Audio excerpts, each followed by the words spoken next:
Assalamualaikum warahmatullahi wabarakatuh. Saya Muhammad Zaki Farul Rozi. Saya dari Diploma 3 Akuntansi tahun 2023. Nah, di sini saya akan membahas lagi proses audit sejak dari risk assessment sampai dengan pelaporan audit. Nah, audit adalah proses sistematis untuk mengevaluasi laporan keuangan suatu entitas agar sesuai dengan prinsip akuntansi yang berlaku. Nah, di sini ada beberapa tahapan utama proses audit, mulai dari risk assessment hingga pelaporan audit. Nah, yang pertama ada risk assessment atau penilaian resiko. Tahap ini adalah langkah awal di mana auditor menganalisis risiko yang mungkin memengaruhi keakuratan laporan keuangan. Tujuannya adalah mengidentifikasi area atau akun yang memiliki risiko yang salah saji material. Nah, biasanya kegiatannya risk assessment ini kayak memahami bisnis dan lingkungan klien, terus ada menilai resiko kecurangan atau kesalahan dalam laporan keuangan, lalu ada mengidentifikasi resiko khusus, misalkan kayak kompleksitas transaksi atau potensi konflik kepentingan. Nah, hasil dari risk assessment ini menjadi dasar untuk menyusun strategi audit yang efektif. Yang kedua, ada perencanaan audit atau audit planning. Nah, setelah memahami resiko, auditor membuat rencana kerja audit. Nah, rencana ini mencakup pendekatan yang akan digunakan, sumber daya yang diperlukan, dan waktu pelaksanaan.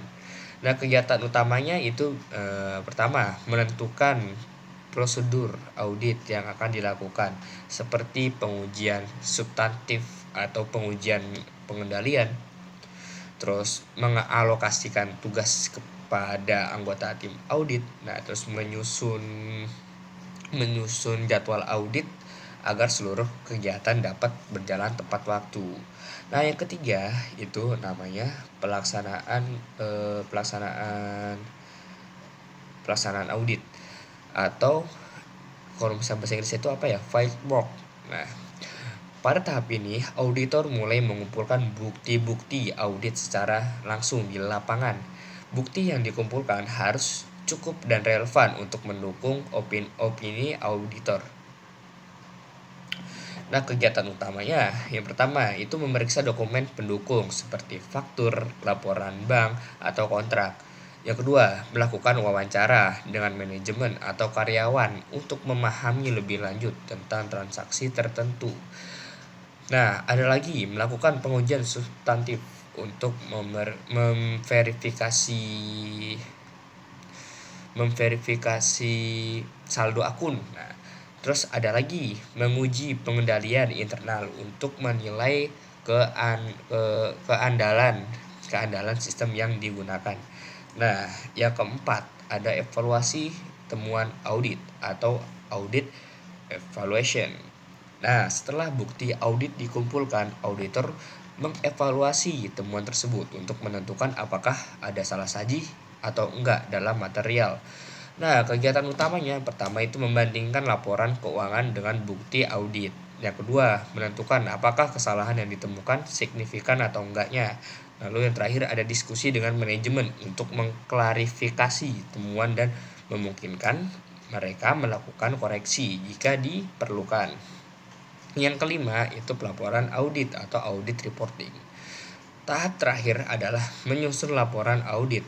Laporan ini berisi opini auditor tentang kewajaran laporan keuangan klien berdasarkan hasil audit. Nah, jenis opini audit, nah ini yang paling penting. Yang pertama itu ada WTP atau wajar tanpa pengecualian. Nah, laporan keuangan dianggap wajar tanpa ada masalah signifikan. Yang kedua, wajar dengan pengecualian, WDP. Ada beberapa kesalahan tapi tidak signifikan sehingga laporan keuangan secara keseluruhan itu kayak masih dianggap wajar-wajar aja. Nah, yang ketiga itu tidak memberikan pendapat atau TMP. Auditor tidak dapat memberikan opini karena bukti yang kurang memadai atau batasan dalam ruang lingkup audit. Yang keempat, tidak wajar atau kita singkat TW. Nah, laporan keuangan memiliki salah saji material yang signifikan sehingga tidak mencerminkan kondisi sebenarnya. Biasa kegiatan yang mereka lakukan itu pertama itu kayak menyusun laporan audit sesuai dengan standar yang berlaku, terus memberikan rekomendasi perbaikan jika diperlukan.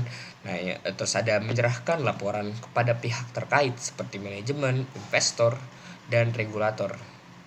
Nah, proses audit dirancang untuk memberikan keyakinan bahwa laporan keuangan bebas dari salah saji material.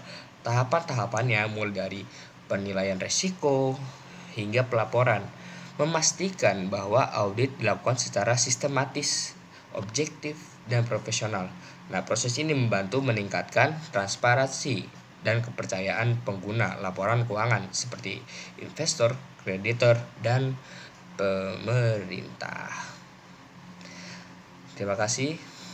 Mohon maaf jika ada kesalahan. Billahi taufiq wal hidayah. Wassalamualaikum warahmatullahi wabarakatuh. Sampai jumpa di part selanjutnya.